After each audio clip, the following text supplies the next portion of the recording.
In this video, we will start to take a look at how we can use our intermolecular forces to examine and explain properties of compounds. So we said before that our intermolecular forces are going to have an impact on phase and in particular properties such as melting or boiling points. So when we have a particular phase, so whether something's a solid, liquid, or gas at a particular temperature, is going to depend on how strongly attracted particles are to one another. So in that solid phase, we've got particles strongly attracted to one another so that they're held in that very rigid structure. In the liquid phase, though, there's still attractions. That's what holds them together so that our liquids have their fixed volume. The particles aren't completely separating, but they've got that fluid ability. They can change their shape because the particles are not quite as attracted. They're not held as strongly as they are in that solid state. And then our gas phase, our particles are going to have very minimal to no attractions, resulting in those particles being able to separate. Now, to go from one phase to another, we have to break those attractions. So to break attractions between particles and the solid or liquid phase, energy is required. A melting or boiling point is an indication of the amount of energy that must be supplied to break those attractions.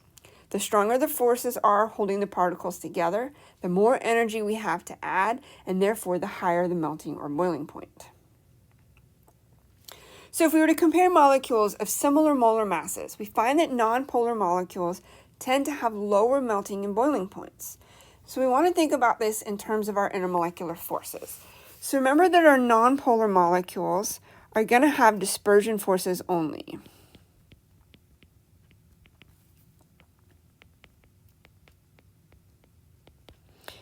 And remember, we're comparing molecules of similar molar masses. So we're not getting so much into the size of the compound.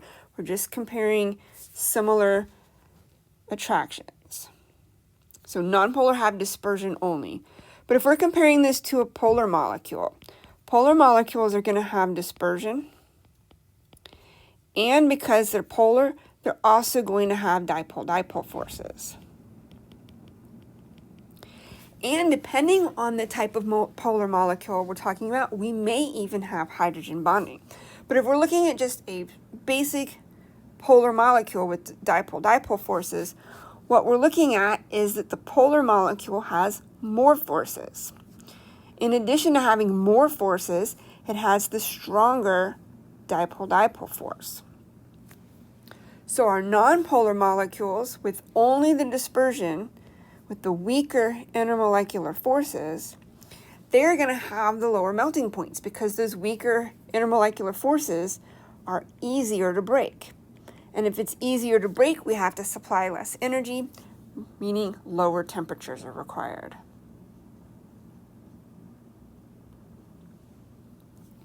So next we want to compare two molecules. We want to compare butane and acetone. And we want to explain why butane has a lower boiling point than the acetone. And we're asked in our explanation to address differences in polarity and state what specific intermolecular forces are found in each. So here we've got drawn the structures of butane and acetone. So notice their molecular weight. We're comparing similar molecular weights.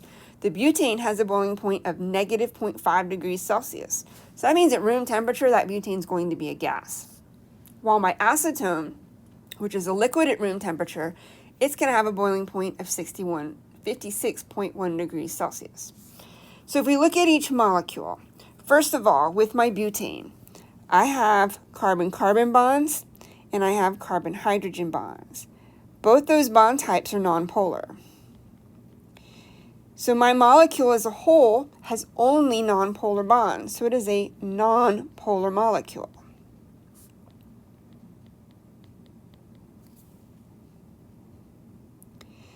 So being a nonpolar molecule, the only intermolecular force we have available is the dispersion force.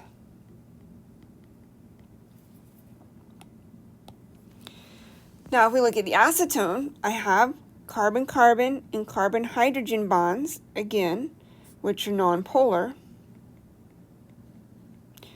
But I have this carbon-oxygen bond.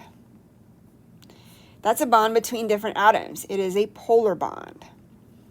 If I look at my carbon, it's bonded to carbon carbon, oxygen. So around that center carbon, I have an unsymmetrical geometry. So this is going to make this a polar molecule.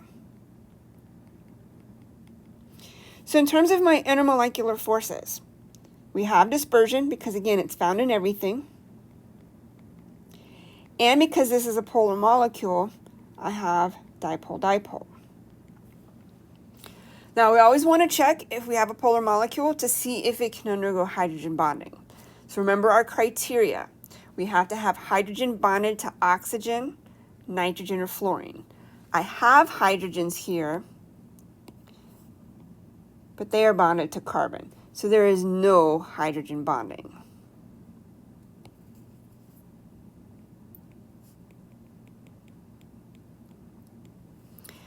So we've identified the intermolecular forces present. So now we want to explain why butane has the lower boiling point. Butane is going to have the lower boiling point due to having only dispersion forces available.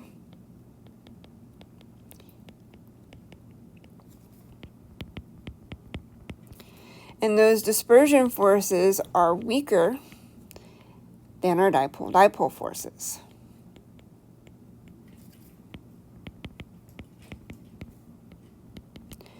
So the acetone, because it has the dipole-dipole force, it has the stronger force, it requires more energy to break those particles apart. They have a stronger attraction to one another.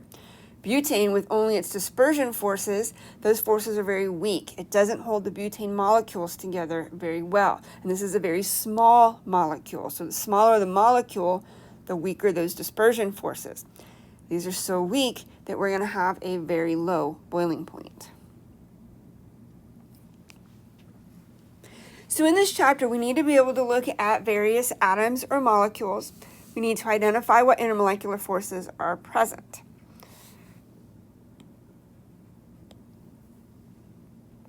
So if we look at Kr is an atom. In terms of our intermolecular forces, the only time we've seen atoms come up is with our dispersion forces. Because again, remember, dispersion is found in all substances. So atoms are only dealing with dispersion forces. We're not seeing any of the other forces until we have chemical bonds present.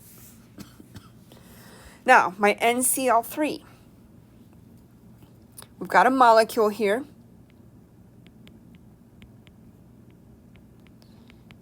We're going to have dispersion.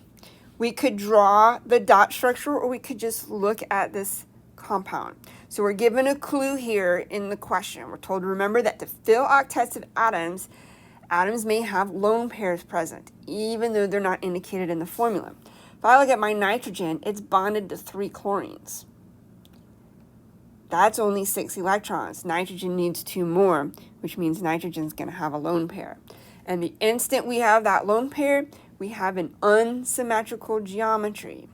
Since this is unsymmetrical, and we could draw it, we would have nitrogen and then bonds to 3 chlorines. It's unsymmetrical, which makes this a polar molecule. Nitrogen-chlorine bonds are polar. It's an unsymmetrical geometry. It's a polar molecule. And since it's polar, we have dipole-dipole forces. It's not a mixture. Since it's not a mixture, it's just a molecule, we can rule out the ion dipole force. So it's just dipole-dipole. There's no hydrogen present, so we can rule out hydrogen bonding. Next, we have CCl4. Again, this is going to have dispersion because it's found in all substances. Now, if I look at that carbon, remember carbon forms only 4 bonds. All 4 bonds are to chlorine, which means all sides of my tetrahedron are the same, which means this is symmetrical. And if something is symmetrical, it's nonpolar. So since this is nonpolar, it has only dispersion forces. And then finally, we have our CH3OH. So I have a little bit more of a complicated molecule here. We could go ahead and draw it out if we want. So I've got this carbon-hydrogen region.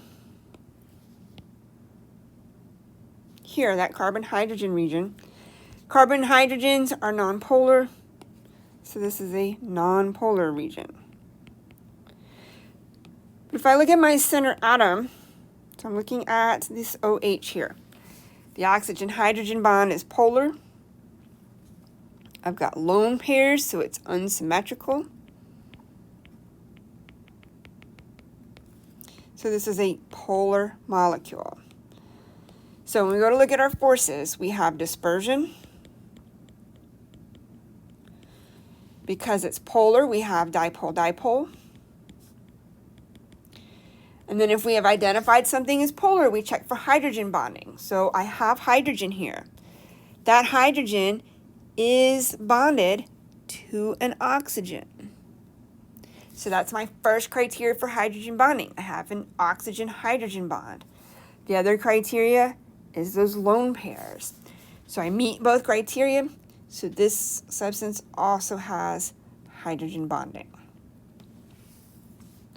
So one of the reasons we need to be able to identify what types of forces we have present is so that we can use those forces to explain differences in properties. So for our final problem in this worksheet, we're given some pairs of compounds. We're asked to pick the one with the highest boiling point. Again, recalling that oxygen and nitrogen have lone pairs present. So if we were to compare NH3 to CH4. So again, my nitrogen's going to have a lone pair. My NH3, nitrogen-hydrogen bonds are polar. The lone pair makes it unsymmetrical. The NH3 is a polar molecule. CH4 is carbon in the center with 4 hydrogens. All carbon-hydrogen bonds are nonpolar, so the molecule is nonpolar. So in comparing our forces, the ammonia has dispersion. It has dipole-dipole. And I have a lone pair plus a nitrogen-hydrogen bond. That's my criteria for hydrogen bonding. So an ammonia molecule, NH3, can attract other ammonia molecules through dispersion, dipole-dipole, and hydrogen bonding. The CH4 molecule is nonpolar, so it has only dispersion forces. So if we are predicting which molecule would have the highest boiling point, in this case it's going to be the NH3.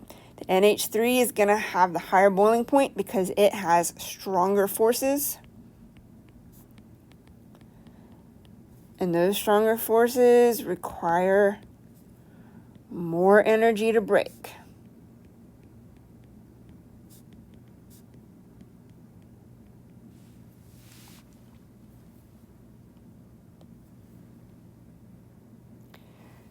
Now next we're comparing isomers. So remember that word from our previous chapter, isomers. So these are things with the same molecular formula, different structure.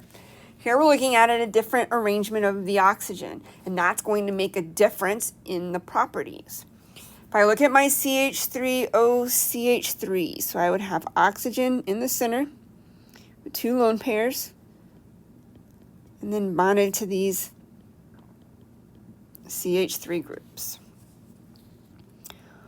Or I have my CH3CH2OH, so I have an alcohol versus an ether. Remember our functional groups. I have an ether and I have an alcohol.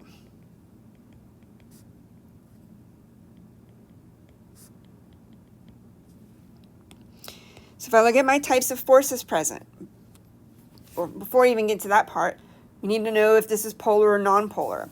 So I have my oxygen is my center atom with lone pairs. It's unsymmetrical. That ether is a polar molecule.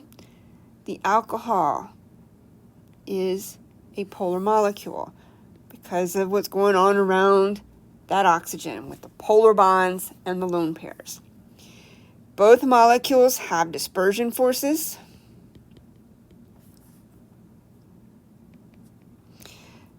They're both polar, so they both have dipole-dipole. So then we check hydrogen bonding. Remember, the criteria for hydrogen bonding is that we have hydrogen bonded to oxygen. If I look at this ether, I have oxygen with lone pairs. This molecule has the ability to hydrogen bond with something else that has hydrogen. It cannot hydrogen bond to itself because there is no hydrogen, there's no partially positive hydrogen bonded to oxygen, nitrogen, or fluorine. My hydrogens are bonded to carbon. They're not going to interact with anything. So my ether, there is no hydrogen bonding. But my alcohol has the OH with lone pairs. We're talking about phase, so we're talking about an alcohol reacting with another alcohol molecule. So we would talk about that OH group, that hydroxyl group, interacting with another hydroxyl group. This can hydrogen bond. And since that can hydrogen bond, it has these stronger forces. So this alcohol that can hydrogen bond is going to have the higher boiling point because it has the stronger hydrogen bonding, requiring more energy to break. So we can already see here, just by changing the structure, that changes properties of our compounds. That's going to give this compound higher boiling points and in turn higher melting points.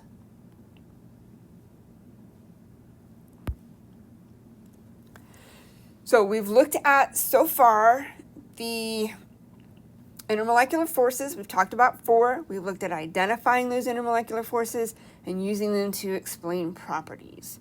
Later on in this chapter, we'll look at some other properties involving intermolecular forces, including how they impact the ability to form mixtures.